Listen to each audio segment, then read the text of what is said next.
भारत के चंद्रयान-3 के साथ साथ चंद्रमा से जुड़े कई सवाल इंटरनेट पर लगातार पूछे जा रहे हैं। यहाँ हम आपको चंद्रमा से जुड़ी 10 बातें बता रहे हैं जो शायद आप नहीं जानते होंगे। चांद गोल नहीं है।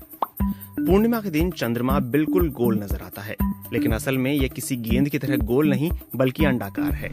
जब आप चांद की ओर देख रहे होते हैं तो आपको उसका कुछ हिस्सा ही नजर आता है। इसके साथ ही चांद का भार भी उसके ज्योमेट्रिक सेंटर में नहीं है, ये उसके ज्योमेट्रिक सेंटर से 1.2 मील दूर है।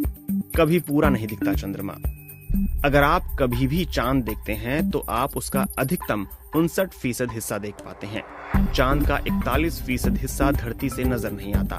अगर आप अंतरिक्ष में जाएं और 41% क्षेत्र में खड़े हो जाएं तो आपको धरती नजर नहीं आएगी। ब्लू मून क्या है?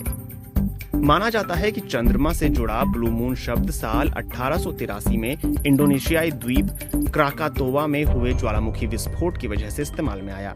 इसे पृथ्वी के इतिहास के सबसे भीषण ज्वालामुखी विस्फोटों में गिना जाता है। इस विस्फोट के बाद वायुमंडल में इतनी राख फैल गई कि राख भरी रातों में चांद नीला नजर आया। इसके बाद ही ब्लू मून टर्म की शुरुआत हुई। चांद पर सीक्रेट प्रोजेक्ट। एक दौर ऐसा था जब अमेरिका चांद पर परमाणु हथियारों के इस्तेमाल पर गंभीरता से विचार कर रहा था। इसका मकसद सोवियत संघ को अमेरिकी सैन्य शक्ति से अवगत कराना था ताकि उसे दबाव में लाया जा सके।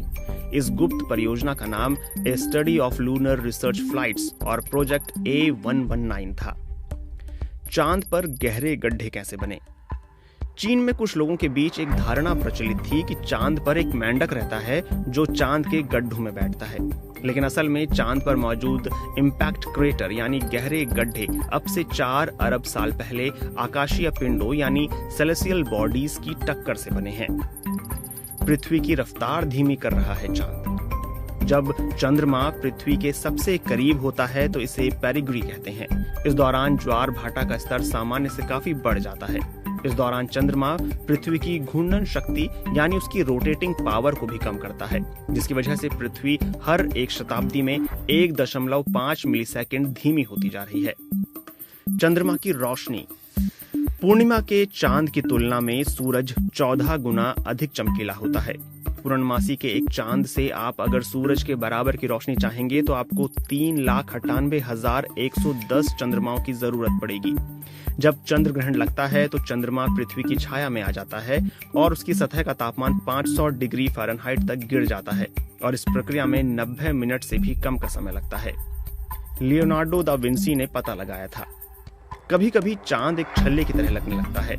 इसे हम अर्धचंद्र या फिर बाल चंद्र भी कहते हैं। चांद का बाकी हिस्सा बहुत कम दिखाई देता है। ज्ञात इतिहास में लियोनार्डो दा विंसी पहले ऐसे शख्स थे जिन्होंने ये पता लगाया था कि चंद्रमा सिकुड़ या फैल नहीं रहा, बल्कि उसका कुछ हिस्सा केवल हमारी निगाहों से ओझल हो जाता है। चांद के क्रेटर का नाम कौन तय करता है? इंटरनेशनल एस्ट्रोनॉमिकल यूनियन न केवल चंद्रमा के गड्ढों बल्कि किसी भी अन्य खगोलीय चीज का नामकरण करता है। चांद के क्रेटर्स के नाम जाने माने वैज्ञानिकों, कलाकारों या एक्सप्लोरर्स के नाम पर रखे जाते हैं। चांद का रहस्यमयी दक्षिणी ध्रुव। चांद का दक्षिणी ध्रुव यानी साउथ पोल का इलाका अभी भी काफी रहस्यमयी माना जाता है। नासा के मुताबिक इस क्षेत्र में ऐसे कई गहरे गड्ढे और पर्वत हैं जिनकी छांव वाली जमीन पर अरबों सालों से सूरज की रोशनी नहीं पहुंची है।